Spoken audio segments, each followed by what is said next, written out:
you've very much been someone who doesn't want us to leave the EU. So presumably you're very happy today that leader of the Labour Party is talking about a second referendum. Well, that's right. I think it was always going to happen. There's no way we could leave with no deal. And I think all of a sudden everybody's starting to see a bit of sense. You know, we're being led over the cliff edge here, and all of a sudden now people can see it can't be like that no more. She's done a U-turn on it. Obviously, you know, a lot of this, the situation we are in now is because of the way Theresa May's gone around it. And now it gives us some hope that it will get delayed. I mean, everybody's pussyfooting around. There's no way that we're going to accept. I believe Labour are going to come up with their deal. Parliament are not going to accept that. They're not going to accept Theresa May's deal. She can't change it. EU have said it's non-negotiable. So the writing's on the wall. It will be delayed. And that's the best thing I think can happen at this stage. Even though that's not what the British people voted for? Well, Juliet, you know that we could argue about that all day long. Well, but it is kind of the crucial fact, isn't it, Charlie? Well, yeah, but at the end of the day, it's not my fault. It's Theresa May's fault. It's the government's fault. It's Parliament's fault. It's them that have done the mess up. It's not the public that's done it. We was given a vote whether it was to leave or remain, and now everything's come out in the open, and all the misleading that was gone on there.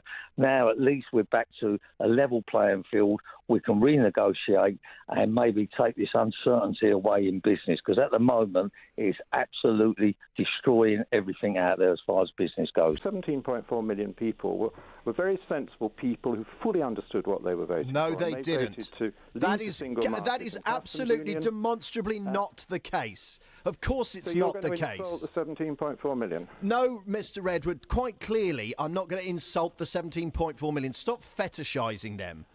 Right? It's such a ludicrous thing to say. Lots and lots of people voted, and every single one of us went into the polling booth with a view about the most complicated question we had been asked in the 45 years I've been alive, and a binary question was put to us, which was moronic and dangerous. No, people did not know what they were going to get. And every time you people start representing this falsehood that 17.4 million went in with a full understanding of trade deals and what the future would look like, you tell a massive lie. So stop it. They understood that we're losing a lot of money under this deal, that we haven't done terribly well out of the single market and customs union. How can you say that, Mr. Redwood? Remain told them we would be leaving the single market and customs union, and they voted to get their country back and to appoint people to Parliament who can make the decisions for them.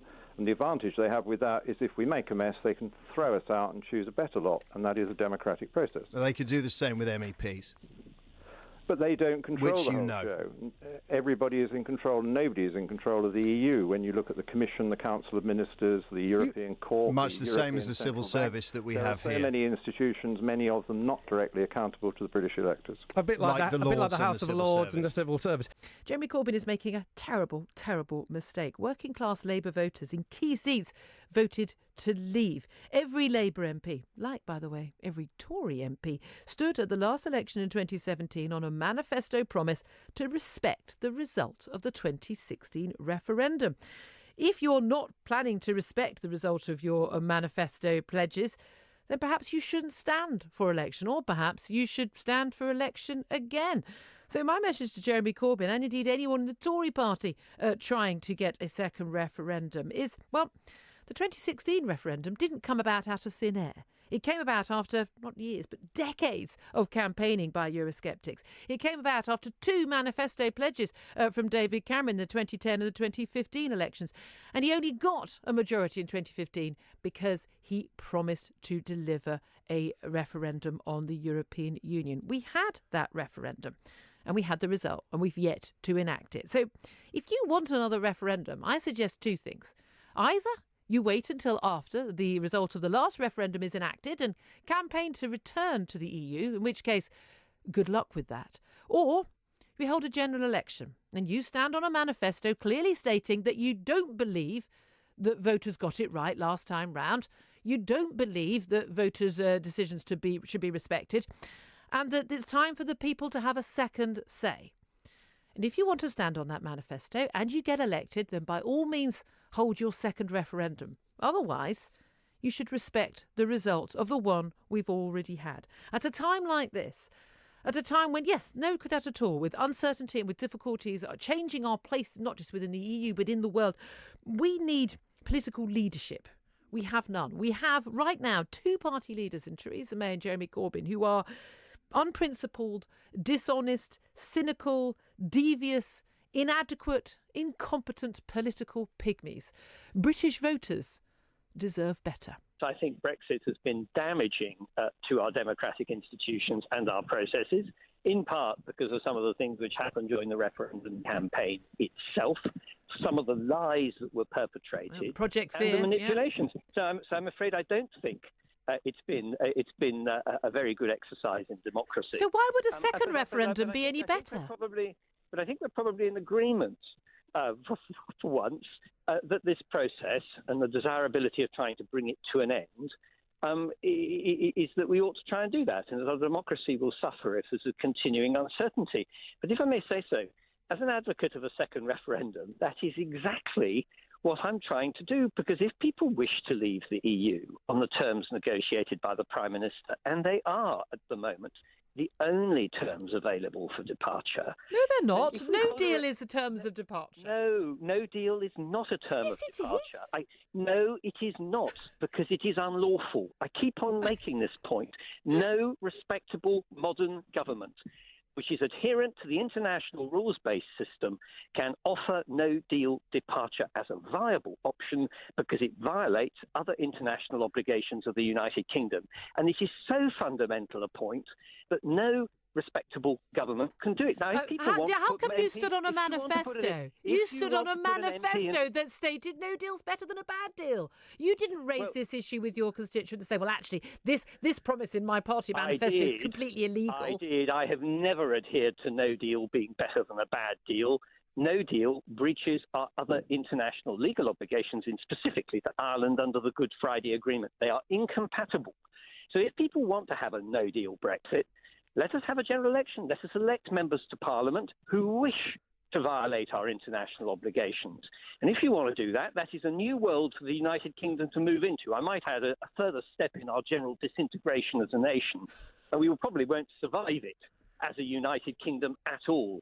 I am not prepared to allow it to happen. And if people wish to vote me out of office at general election, that's a matter for them, but I will not do it. So she set out pretty much the next, I suppose, 2 to 3 weeks that we're going to be looking at, Ross, as far as, if this happens, then we'll do this. If this doesn't happen, then we'll do that. I mean, it's all a little bit it's all wavy, isn't it? It's not really very concrete. It's definitely a huge change for Theresa May's position, this, because she has insisted all the way through since the European Union referendum in 2016, all the way through her time as Prime Minister, that she would stick to the possibility of no deal. She said so many times that no deal is better than a bad deal. She's used the threat of no deal to force MPs to behave in so many different ways. Again, she hasn't changed the language on that today. She continued to stick to that, but there is a big political shift here, which is saying that if there is no May deal passed on the 12th of March latest, so that's the date for the next meaningful vote, there will be a no deal vote on the 13th of March. So that will give the House of Commons the chance to actually reject no deal completely. The following day. To so-called take it off the table. So that is a big change. Right. If that were to happen, and that is almost certain that it will happen, the House of Commons will not vote for there to be a no deal unless there's a dramatic change between now and then. If that no deal vote is rejected, which it will be by the House of Commons most likely, you then go to the next day on the 14th of March, a vote for a short, limited extension to Article 50. Again, a huge moment. This is a big shift from where Theresa May has been consistently all the way through. She has said so many times in the House of Commons and in media interviews and in speeches that we are leaving on the 29th of March 2019. How many times have you heard her say that? How many times have you heard her stick to that phrase, that we're leaving on that leave date, that it's enshrined in law, that it won't be changed, that you'd have to have an act of Parliament? All of those arguments today reversed potentially, where we are now looking at the possibility of what the government calls a short limited extension to Article 50. What does that mean? It probably means an extension of a number of weeks rather than months. Overall, the cost of our food shop at the end of the week at the supermarket will go down. Unbelievable. Well, there you are. Do you not understand how the WTO works? Fantasy. No, I know exactly how the WTO works. So why would we put tariffs up? Because, well, first of all, Michael Gove just promised the NFU that he would, because to not put tariffs up. Oh no, you can put under the back. No, but you can keep tariffs on goods that we produce in this country to protect our producers. But you don't put tariffs on goods like bananas and pineapples that we don't produce, do you? Champagne won't be going up, but a large amount of meat, for example, a large amount of vegetables grown overseas. Do you think we can double capacity, given that we import nearly 50% of the food that we eat in this country? You think we could double capacity within 5 years, never mind 5 minutes after no deal, then you really are living in fancy land. We are looking at significant we import goods from the EU because we don't have tariffs on them, and we are required by the EU Customs Union to put huge tariffs on goods coming from outside the EU to protect agricultural producers in the EU. When we're not required to do that anymore, we don't have to do it anymore. Julia, the colossal majority of food that we import in this country to this country is from the European Union, and the reality is that a near majority, I think 45% of the food that we eat in this country is imported, full stop. Yep. In other words, a colossal majority of the food that people will be buying will be affected by massive import tariffs, and that is what we're facing in, 30-odd days. So that is why no deal is... it's a single reason why no deal is catastrophic. When I mean catastrophic, I mean likely to cause enormous poverty and hardship for millions of people around this country. When that doesn't happen, will you come back on my show and apologise for that fear-mongering? Yeah, of course. Yesterday, she basically caved in to the Remainers in her cabinet. Or did she cave in? Is she caving in because she's terrified Remainers will resign from her cabinet, resign from her government, and then she'll be left out of power? Or is she actually using, rather cynically, Remainer threats to blackmail the European Research Group, the Eurosceptics, to vote for her withdrawal agreement? Well, the question is, we're going to possibly have now a delay. We're going to have a block to no deal. But what does that do? Taking no deal off the table just when the EU was being pushed to concede to get a deal at the 11th hour? What does a delay do? How does it resolve anything? Are we suddenly going to have agreement in a couple of months' time, in a couple of years' time? I doubt it. The reality is that the only people who want to delay Brexit, whether by 2 weeks or 2 months or 2 years, are the people who voted Remain, who lost the referendum. The only people who want to block a no-deal Brexit are the people who voted Remain, who lost the referendum. And the only people who want to hold a second referendum are people who voted Remain, who lost the first referendum. These Remainers in Parliament, by the way, are the same MPs who voted for the EU referendum to happen in the first place. They voted to trigger Article 50, which set the date of the 29th of March 2019 in the legislation. They also stood in 2017 in a general election on a manifesto that said these exact words in black and white: no deal is better than a bad deal. They've also voted against Theresa May's deal because it is a bad deal. And those are the same people who are now trying to thwart democracy. They think that Brexit is going to be bad for Britain. Actually, bringing to an end our democracy and telling people their votes don't really matter will do far more damage than anything that you think will come about as a result of Brexit. Be careful if you're a Ramona today. Be careful what you wish for, because actually the reality is that we need to deliver Brexit because it was a democratically mandated vote by the British people. And as the Prime Minister might say, quoting a rather famous TV meerkat, it's simple. If Theresa May asked you for more support for her future, would you give it to her? You know, with respect, I don't think Theresa May has done a very good job in these negotiations, and I think we need to get through the next few weeks and a couple of months. We need to get to the other side of Brexit, and then actually, I think it's time for new leadership. Well, I think we should have an optimistic future, and the idea that staying in a protectionist racket, which I think the EU is being good for our future, I think is an incorrect assessment, and I think that's what the majority of people voted for in the referendum. And it's actually the obligation, I think, of members of Parliament to make sure that verdict is honoured. Why have they even bothered to say that they now want to do what you want everyone to do, which is have another referendum, even though they know they can't get it through Parliament? It's a waste of time. It's blowing smoke up everybody's backside, and it means nothing. No, I don't agree with that, because if well, it ain't going to happen, is it? Well, it might. Oh. Look, we're in a state of total flux at the moment. Yeah. We're coming up to March the 29th. If you look, when we started the People's Vote campaign a year or so ago, whenever it was, I can't remember when it was. It's got a bit quiet lately, that, isn't it? Well, hold on a minute. We're talking about it now because it's bang slap in the middle of the agenda. Yeah, but everyone's saying it's not going to happen.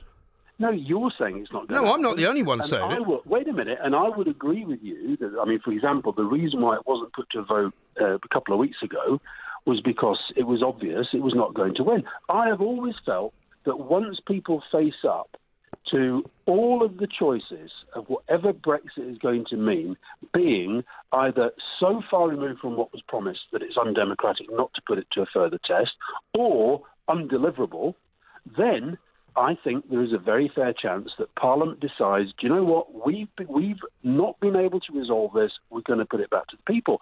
And yes, I think if that was to be voted on today, I suspect it wouldn't win. But just look at how fast things are changing on this. And so I think... But I don't think anything's changing. There's a lot of wheels spinning, but we're not actually going anywhere. That's my problem. And the reason for that is that Donald Tusk and his mates in Brussels know very well, because they can keep coming out and saying it, oh, there is no agreement in Parliament over this. So they're just going to keep kicking it around, and they're just going to keep, vacillating and not doing any kind of deals whatsoever, because they know they don't need to. Listen, you honestly, I know you've got a pretty negative view of people in politics and public life. I haven't actually. That's not true. Well, the European, I think on the balance of this last chat of ours, I think it's fair to say. But let me just make a point about the European. I just want them to do their jobs, Alistair, that's all.